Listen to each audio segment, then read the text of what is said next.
Now, what do electric car maker Tesla, gymwear firm Lululemon and payments giant MasterCard all have in common?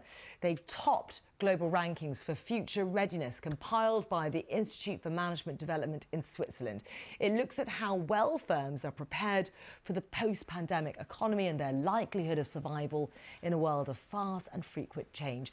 Some very big names didn't do well. The likes of Apple, Twitter, Spotify and HSBC all underperformed according to the study. Let's talk to Professor Howard Yu from the IMD Business School in Lausanne in Switzerland. He joins me now from New York. Many thanks for joining me this morning, Professor. Now, this research looks at public companies' likelihood of survival in a world of fast and frequent change. So tell me, what did you find? Well, we have quite a specific definition around future preparedness. And what we're looking at is among all these big companies, which are the ones who have able to build up that capability to compete in the future.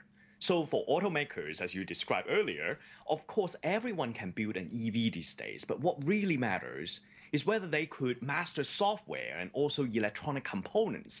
And the global semiconductor shortages just expose that capability gaps among different companies.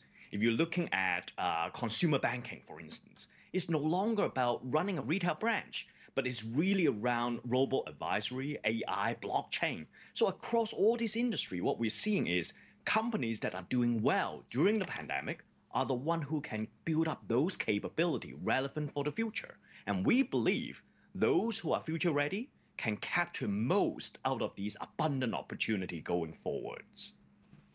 And of course, we don't live in a bubble. One of the major factors of our day and age is coronavirus, COVID-19.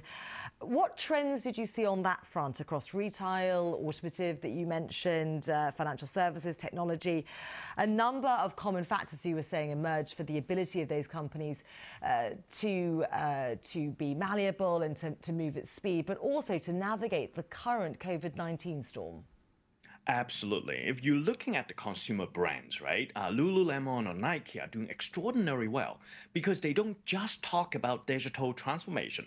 They don't just talk about e-commerce, but in fact, over decades, they have gradually and systematically built up this direct-to-consumer relationship. They no longer just relying on third party to sell their merchant, but in fact, they have mastered digital supply chain so that they know what consumer demand is like. And when crisis hit, they're able to pivot based on direct source of information.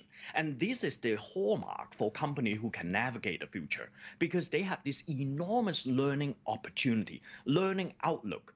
Ultimately, what we see across all these sectors is organization not necessarily needs to just master digital transformation, but they need to have this enormous learning attitude to learn from other sectors so that they can really coming up with innovation from the ground up. They can navigate that future from that understanding.